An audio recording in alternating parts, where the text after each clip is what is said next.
Hey guys, my name is Batimio, and today I'm going to be using the SRR-61 bolt action rifle. A lot of you have been requesting that I post more recon gameplay and I talk more about the bolt action rifles, but honestly, I've been kind of reluctant to even use these weapons. With all the problems with the netcode and all just the issues with the bolt action rifles, it's been kind of a nightmare trying to get gameplay and just to even learn it. And so I didn't really feel like spending hours on end trying to get gameplay for a class of weapons that I honestly thought was broken at the time. But now that DICE seems to have at least fixed the majority or the large glaring issues of the netcode, it's now finally possible to kill and use these weapons. Like before, when you shot and you saw your weapon or the bullet fly through the enemy's dome piece and you didn't even get a hit marker, it was a little rage-inducing. And so for today, as I said, I am going to be using the SRR-61, and this has quickly become one of my favorites, and I'd say that's due in part for two reasons. First reason being is that it has a very fast bullet velocity. It has a bullet velocity of 620 meters per second, and while that's not the fastest out of the bolt action rifles, like it's way above average. And so what this means is that when you have a moving target, or really just someone off in the distance, it doesn't take very long for your bullet to reach its destination. And so one thing that I've really had a problem with in this game is trying to line up targets that are moving. I don't know about you guys, but I felt like I was at least a decent sniper back in Battlefield 3 and really any of the previous Battlefield titles. I felt like I was competent, and even trying to take out a moving target wasn't that bad. But for whatever reason, for Battlefield 4, it could still be netcode issues, I'm not exactly sure, but it's just not easy hitting a moving target. And so using the SRR-61 has been kind of a boon to me because I've finally been able to line up shots at least a little bit more consistently. Another reason why I love this is that it has one of the lowest bullet drops as well. And so when I'm kind of on the move, I don't really like to use the zeroing out effect. I know that some people love that now. They love to zero it out and try to snipe people from like 500 meters away.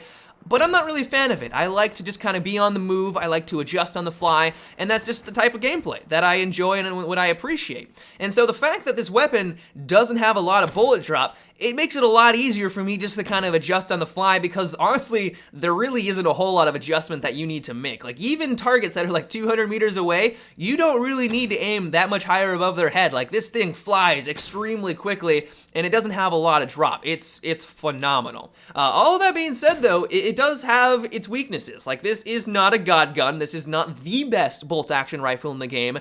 It just does what it does very well. And probably its weakest component is that it doesn't have a very fast rounds per minute. It has a RPM of 40, and what this means is that when you compare it to something like the Scout Elite or the M40A5, you're just not going to be able to rattle off as many rounds downrange. And if you get into those tight spots where you need to just, take each target out very, very quickly in quick succession, you're not going to be able to do that as quickly with the SRR-61.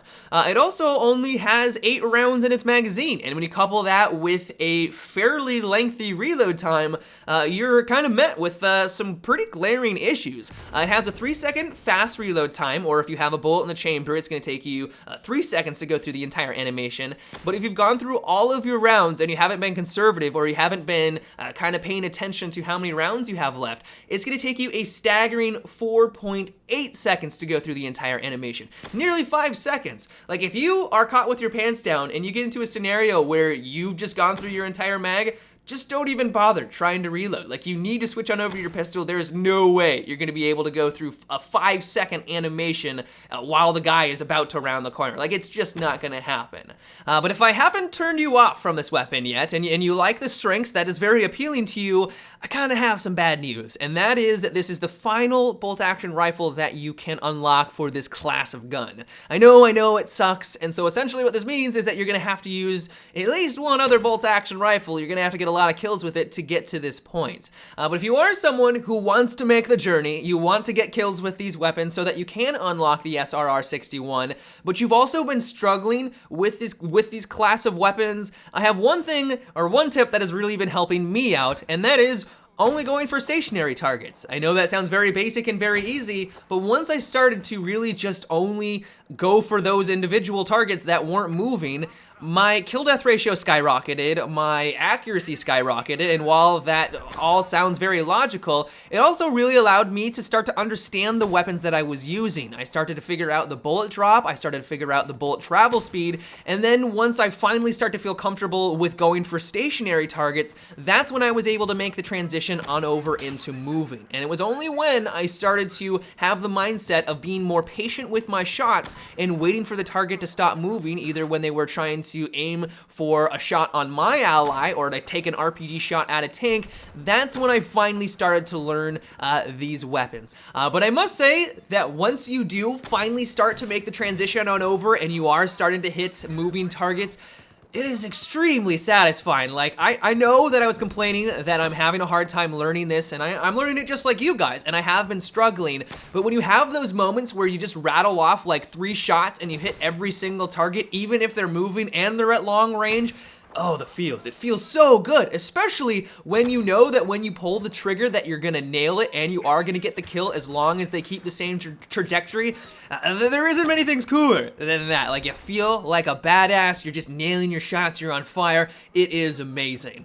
But as for some attachment recommendations, I'd say that your best bet for the SRR-61, at least for the optic scope, is to stick with the standard. It's the 8x, it's what we used back in Battlefield 3, it's what I used back in Battlefield 3 as my standard scope of choice, and so maybe I'm just biased, and maybe it's just because I've been using that magnification in both games, but at least for me, that was the best pick for that first slot.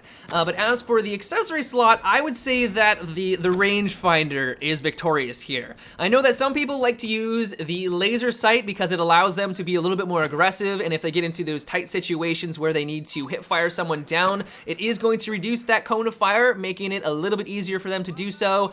But for me, having that red or green dot on my screen every single time that I aim down sight just isn't worth it. Like, I can't stand it. It really messes with my shot. I don't know why, and if that isn't a problem with you, then, you know, ignore what I'm saying, but at least for me, the rangefinder is the best bet here.